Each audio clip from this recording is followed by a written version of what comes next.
Joining us now is Dr. Robert Murphy. He is a professor of infectious diseases at Northwestern University Feinberg School of Medicine. Good morning, doctor. Morning. How worried are you about this new variant? And we're just talking one. How easy is it for new variants to pop up? Well, I'm worried. I'm worried about the new variant. I'm worried a lot about the new variant because it's gotten into a relatively large population that's relatively affluent and has traveled. So it's very likely outside of South Africa already. This variant has shown that perhaps the vaccines and antibodies that we have available for us for treatment may not be effective or as effective. This is a huge concern.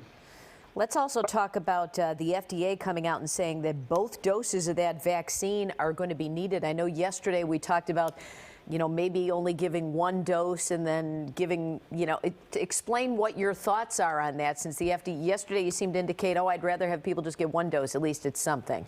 There's a very legitimate debate here. However, your first story about this variant in South Africa, which is, I'm sure, already out of South Africa, and maybe in Europe and the UK, maybe in the United States, who knows? If that comes in, these vaccines aren't going to work at all. So how do we get the vaccines now to the most people to get the whole infectious process suppressed? With other vaccines, we oftentimes give them 1 month, 2 months, 3 months, sometimes even 6 months after the first one. Do they work as good? We don't know. We don't even know. About 8% of the people missed their second dose and got it later. They seem to do okay, but it's a small number of people. But we are in an incredible emergency, and it's time to step out of the box. It's time to have some, really creative thinking and think in terms of public health. How many people can we protect? And if we just extend the dosing by 1 month, we'll be able to vaccinate tens of thousands, hundreds of thousands of more people. If we cut the Moderna dose for people 18 to 55 years of age in half, which apparently works, there's another tens of millions of people that can be vaccinated sooner than later. This has to be done. On the upside, talk about a new PCR test out of, I think it's UIC. It's a total shining star in the state of Illinois, Larry. It's really incredible. The University of Illinois developed their own tests, all by themselves, very clever people down there, good engineers, and they made this test using saliva only, tested on their students. They've done over 1 million tests so far. It works. The test works great.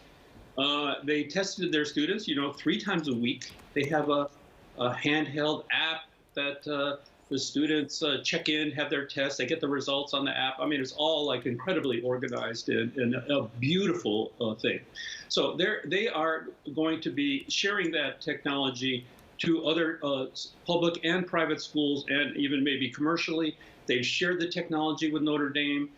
They have sold some of the tests at a very reasonable price to the University of Wisconsin-Madison. It's still not FDA approved. But it works, and it's great, and it's really an incredible, phenomenal thing that's happening down there. The project itself is called SHIELD, and hopefully it's going to be spread throughout the state and copied in other parts of the country as well. All right. Our questions now from the viewers. Are the hospitals dispensing this vaccine setting one aside so that when you come back, you're guaranteed to get your second one on schedule? Currently, yes. I had my vaccine 2 weeks ago, and I am scheduled for next Monday to go in. I'm going to go in, but I am willing to wait an extra month or two if they would give it to somebody else. But at this particular point, the FDA is saying don't do it, and people are being cautious. If they're not going to use it, I'm going to take it. But I don't think I should. I think it should be given to somebody else. All right, next question. I have a relative that lives out of state and has been vaccinated. Next month, she wants to come visit for a weekend and stay at my home.